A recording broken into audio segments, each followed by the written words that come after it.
The Democrats' historic week wraps up with Hillary Clinton's acceptance speech. Meanwhile, 2 local lawsuits against Donald Trump and Trump University are probably going to trial. And a local restaurant owner tries to give his staff a fair shake by eliminating tipping. I'm Mark Sauer. The KPBS Roundtable starts now.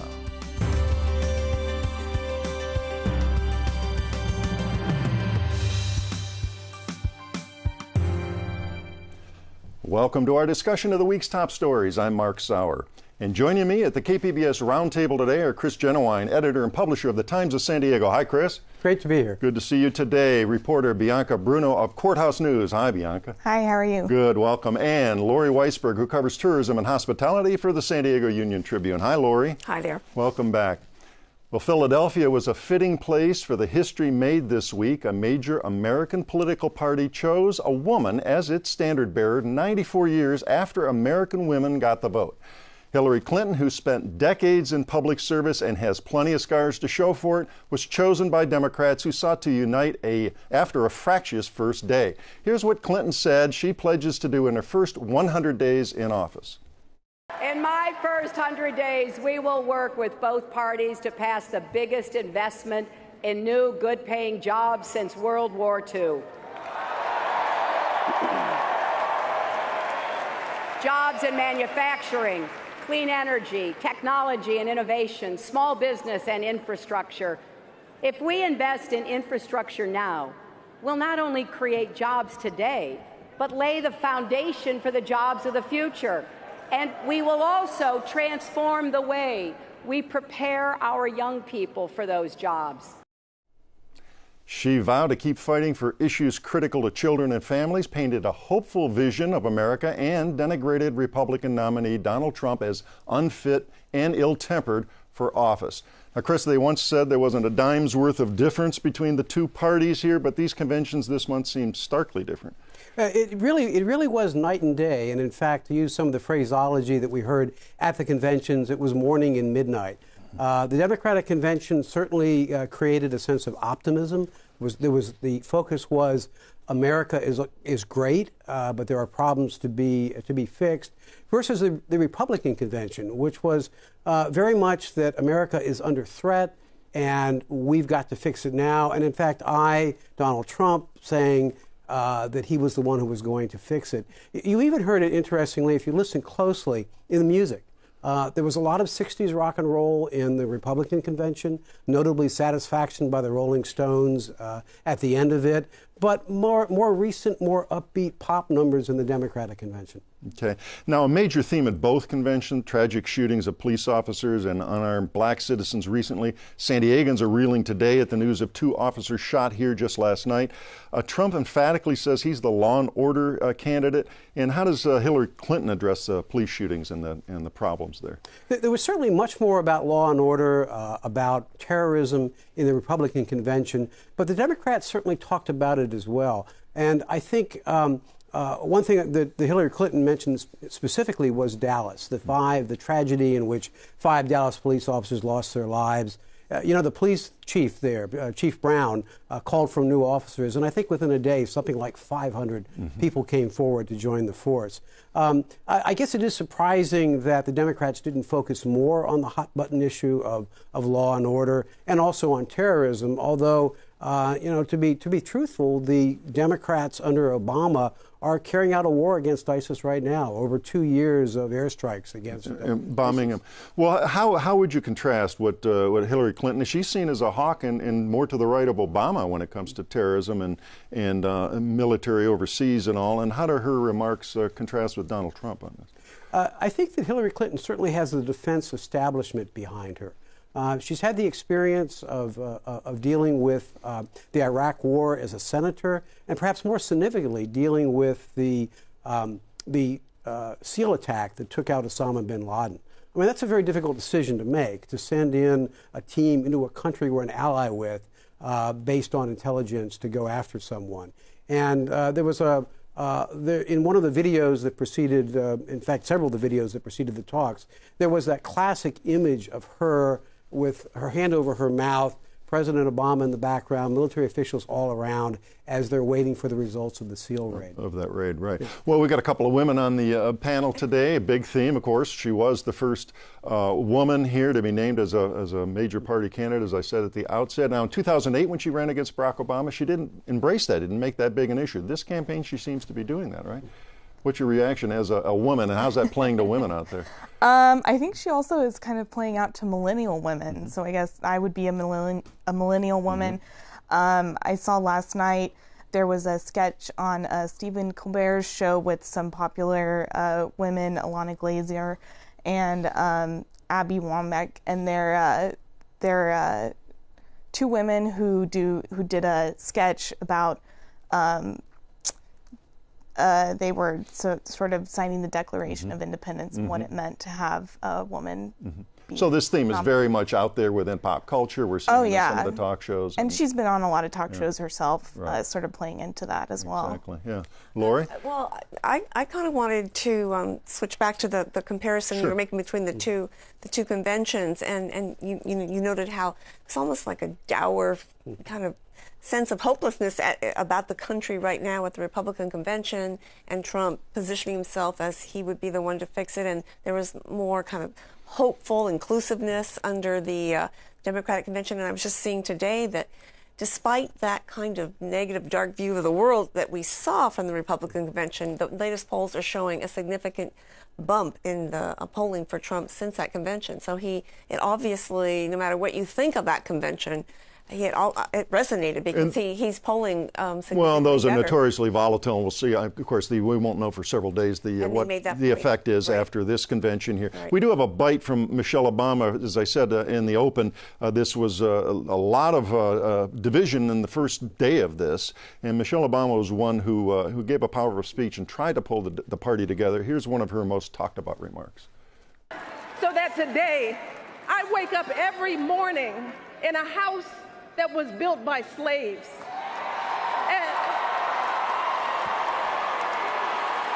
And I watch my daughters, two beautiful, intelligent black young women, playing with their dogs on the White House lawn.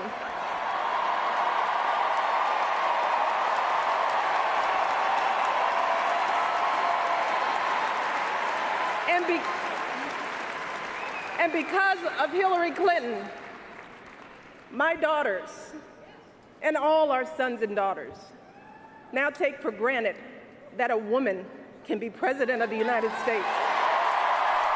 Now, there was a little bit of blowback. Fox News personality Bill O'Reilly had an odd comment about that. Chris, what did he have to say? Well, he said no, it was built by slaves, but those slaves were taken care of very well. They were well fed. But, you know, I think that what Michelle Obama said really spoke to the transformative experience of America. The idea that you can come from anywhere. You can be a slave, you can be a Muslim, you can be black, you can be Asian, and you can achieve the highest levels. And we've really made a change in America when people who were slaves 150 years ago are now president and first lady and first children. And another example of that, of course, was the Muslim father of an army captain who Captain was killed Khan, in Iraq. right? Just an incredibly moving statement at the convention. What he was saying was that his son died for the American values, and I think the most poignant thing in the entire convention was when he said, "Mr. Trump, you have not endured the sacrifices I have." Right, and he said, my son wouldn't have been here if you'd banned Muslims, if it had been up to you. Now, it's common for the opposing party's candidate to kind of be low profile during convention week, let the other folks have their show. But Donald Trump made some news this week. It seemed to be encouraging Russia to get involved in our election and search out for more of Hillary Clinton's emails, and he's praising Vladimir Putin, and that drew kind of some stark responses from both sides of the aisle. What is it with Donald Trump and Vladimir Putin? Yeah. He's spoken many times about his appreciation for the Russian strongman. Most of the news was about him asking the Russians to look for more hacked emails. He said the American press would reward them handily if they brought in some more. But what was really scary and mostly overlooked was what he said before that. He said that he thought it was time to recognize that Crimea is a part of Russia. And so what he was advocating was Russia took Crimea by force, what was it, 2 years ago. We ought to just let them have it. We ought not to protest it. We ought to stop sanctions. And that is really scary. I mean, the last time that something like that happened between a great power and a lesser power was when Hitler took over Czechoslovakia in 1938. So I guess in that case, Lori? I mean, he often will say things and then ask forgiveness later. So in the case of the asking for Russia's help on the emails, he later said, "Oh, I was just joking." But I think you're right. I think less attention was paid to the Crimea, and I don't know that he was joking on that. I think he sounds like he was serious. No, there was an expectation that since Donald Trump has experience, one of his main strains of experience is in TV and reality TV and in celebrity, of course, that he would put on the better show. But I think most of the observers say the Democrats really had the better of the two shows. The ratings so far are higher. We only have the ratings through Wednesday. We're still waiting for the Thursday ratings. But Wednesday, there were 2 million more viewers across the country for the Democratic convention than on the third day of the Republican convention. Now, that apparently isn't predictive of the election outcome, but it is interesting that the Democrats put on a more viewed show. Okay. All right, we do have, we're wrapping this segment up here, but we do have a farewell, as the convention was a farewell to President Obama, and he said he was ready. Here's what he said. And now I'm ready to pass the baton and do my part as a private citizen. So this year, in this election, I'm asking you to join me to reject cynicism and reject fear and to summon what is best in us to elect Hillary Clinton as the next president of the United States and show the world we still believe in the promise of this great nation. All right, we are going to move on to a related segment now. Donald Trump emerged from his nominating convention to some bad news from a federal judge here in San Diego. It's likely the lawsuits claiming Trump University was a fraud will proceed to trial. So, Bianca, tell us about these two suits. Start with the largest one here, that's Cohen versus Trump. Who are the parties? What's that about? So Cohen versus Trump was filed in 2013. It was the second lawsuit filed in federal court in San Diego against the now defunct real estate school Trump University.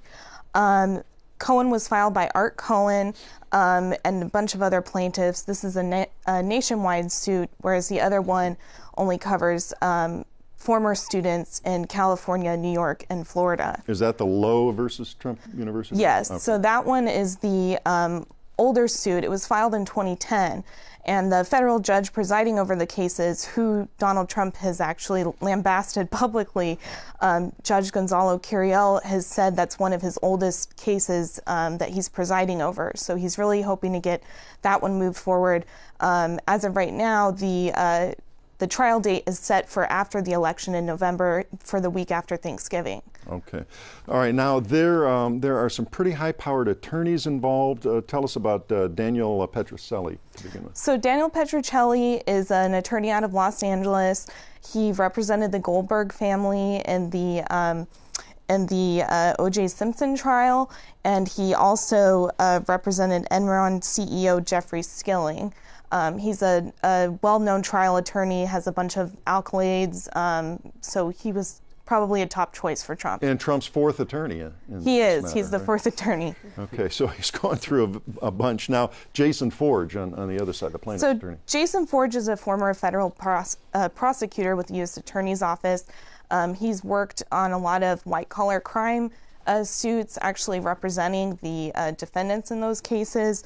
And he's also prosecuted Randy Duke Cunningham, who was accused in the largest bribery scandal in congressional history. Mm-hmm. So he has quite a bit of experience as well. All right, now let's talk about specifically what was the motion, what was the matter before the judge last Friday, and what did he wind up doing in that? So last week there was a motion for summary judgment in the Cohen case and the larger case. And what that means is basically the judge has to decide if there are triable issues of fact in the case. Basically, if they've presented enough evidence where the case should go to trial. So the judge indicated at the hearing that he would likely dismiss Trump's motion, meaning that the case would go to trial, but we don't know what his decision has been yet. There were a lot of headlines over the weekend saying it was definitely going trial, which was really a mischaracterization of what happened. It's a tentative ruling, right? It was a tentative ruling. He'll issue a written ruling at a later date. So far, we haven't heard back what's going to happen. Okay, and again, we should know these motions for summary judgment is like saying, let's just throw this out right now. We don't really need to get into the trial and the specifics of the case, and they're tough to really accomplish for any case, right? Oh yes, yeah. Even Petruccelli recognized that when he gave his oral argument. He kind of just said, I'm going to throw this out there and see what happens. Well, what is his major argument now? Why is he saying that this case really has no merit against Trump University? So the Cohen case, he said that Trump wasn't involved in the day-to-day operations of Trump University. The real estate school actually started out online, basically as sort of online seminar classes. Later, it rolled out into these sort of flashy meetings held at hotels, sort of getting people to purchase the course. Some former students referred to it as a get-rich-quick scheme. Some people paid upwards of $30,000, so they invested quite a bit of money.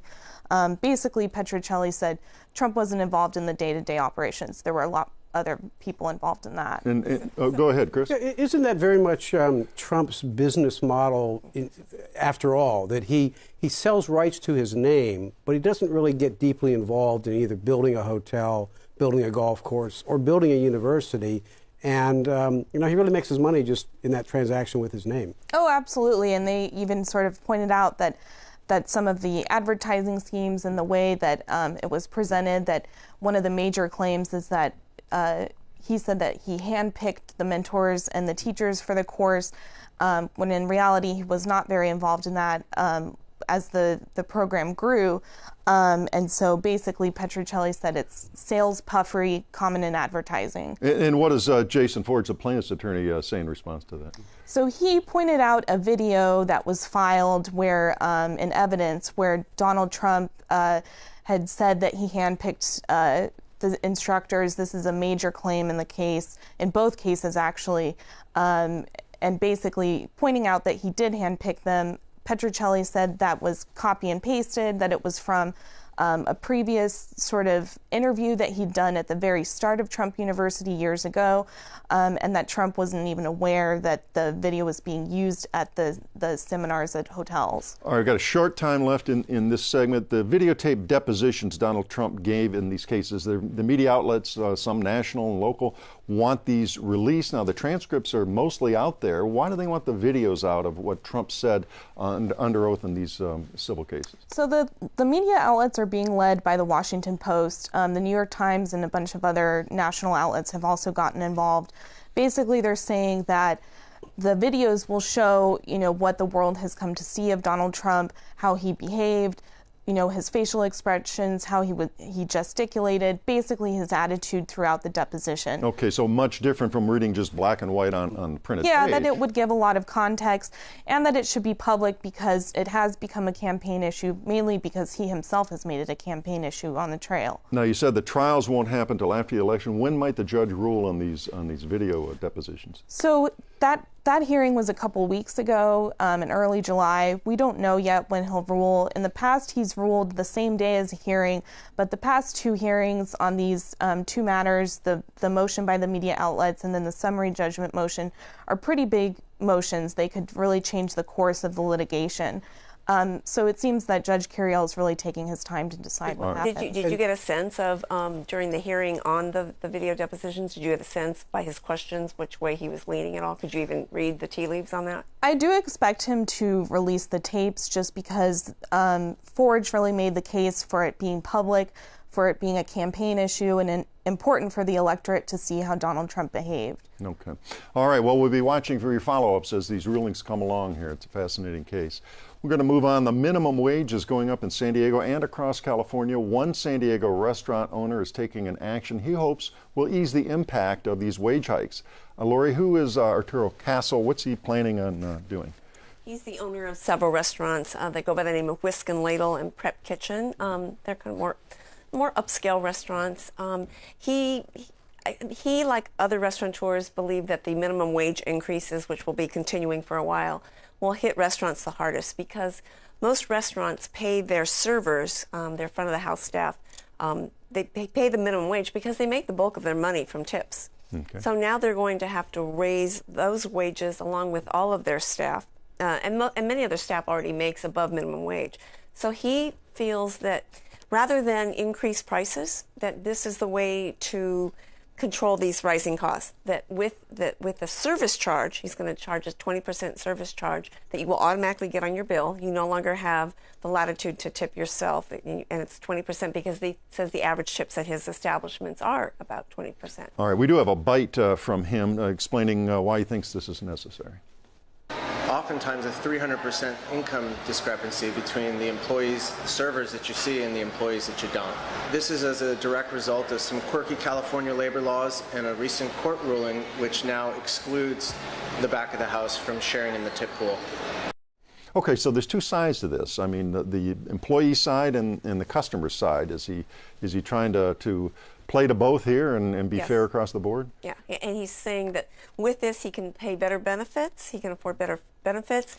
The back of the house folks, the cooks, the dishwashers, he can give them more of the money because he has no control over the tips if it was just in the hands of the tip workers. So anyway, he thinks that everybody in the end will be fairly compensated with this strategy. Okay, and he seems to think it'll work, and we'll get to in a moment where it's been tried elsewhere with mixed results. But here's another bite from him talking about this basic idea.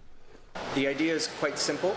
By implementing a service charge instead of a traditional tip model, we're able to use 100% of those funds to add benefits for our employees and distribute it away internally that makes sense for all of our employees. All right, well, let's talk about this, Chris. Isn't it common in Europe and many other places in the world not to do tips, but to actually have a service charge? Yeah, maybe we can learn from that. That is common, but it's ingrained there. Yeah. Tipping is ingrained. Here in and US, don't take my right to tip away. And maybe I only want to give 5% this time, and 10%, and maybe 20% next time. So he's understandably nervous about how this is going to play to his customers. Yeah, and haven't some restaurants in the U.S. here and in this part of the country recently tried this, some chains, and they kind of cut back? I'm not sure if it's in San Diego, but I remember reading some stories where, as you say, the customers just didn't take to it. There was the restaurateur has since gone. He had a couple of restaurants. He tried it. But I think there were other issues as to why things didn't work out. Tried in the Bay Area recently. And the Bay Area has added what they're calling a surcharge to help pay for health. It's a little different. A prominent restaurateur in New York just added a surcharge as well. That, I don't know, that probably didn't work out so well, but he's still doing so. I've read that others tried it, took it back. It can be dicey. Yeah, would there be big signs, or how would you get customers to say, hey, put that tip away? He said he's going to put things on before he implements this January 1st, he's going to put things on the menus. He's going to be talking to customers, trying to get them prepared for this change. It means less math at the end of a nice dinner. Yes. Yeah, well, that's true. For journalists, that's great because we're all math challenged, as we know. Well, Bianca, we've all eaten in restaurants. We do it all the time. I mean, is this something where you could just abandon the custom of tipping? I actually ate at a restaurant recently in Austin where they did this. They had a charge, no tipping. It was listed, I think, maybe on the menu or on a little card on the table. And it was nice. I mean, the server actually himself sort of explained how they were doing it. He seemed really on board. I think maybe getting the servers on board, getting the staff on board is an important part to make it successful. You said earlier, Lori, in the segment that restaurants they feel are really impacted by the hikes in the minimum wage. Why so more than others? Again, it gets back to the tipped workers, that they think that they don't look at their wage as how much they're making an hour, but they're saying that with tips, they're making anywhere from $25 to $50 an hour. The people that most deserve these raises are the other workers. So their intention isn't to keep raising the wage of the tipped worker to $15 an hour, which is what it will ultimately become. Yeah, and tell us when. That's over a period of time. Yeah, so we're straddling two laws. San Diego hastens the wage increases, but eventually under state law in 2022 it goes to 15. But come January 1st it goes to $11.50 an hour from $10.50 right now under San Diego law. All right, short time left. Seattle had made the big bump to $15 recently, and you've done some reporting. What's happened up there? Yeah, some the big impact people feared? Academics, there haven't been job losses. They haven't been businesses going under. But what they did find of all the businesses that, in terms of price increases, It was restaurants the most, anywhere from 5 to 8%. That was the impact. Okay, do they do the tipping thing up there in? That's up to the restaurants. I read about a couple of restaurateurs that have tried it. Okay, and then what about the studies? What is the impact of these rising wages for low-income workers? Is this really getting folks out of poverty, as we heard at these conventions about you shouldn't work full time and be in poverty? The impact on that is less clear. I think the study, you need to see this over time, and I think we know that even $13, $14, $15 an hour, it's probably not going to be enough to make a significant impact. But they talk about this could impact about a quarter of our workforce in San Diego. Okay, and again, it's going to be phased in, and then California's got their own statewide measure that's going to kind of eclipse the San Diego bump. But we're starting to see this already. Well, we'll look forward to your reporting and seeing what the impacts are as we get further down the line with this. That does wrap up another week of stories at the KPBS Roundtable. I'd like to thank my guests, Chris Genowine of the Times of San Diego, Bianca Bruno of Courthouse News, and Lori Weisberg of the San Diego Union Tribune. A reminder, all the stories we discussed today are available on our website, kpbs.org. I'm Mark Sauer. Thanks today for joining us on the Roundtable.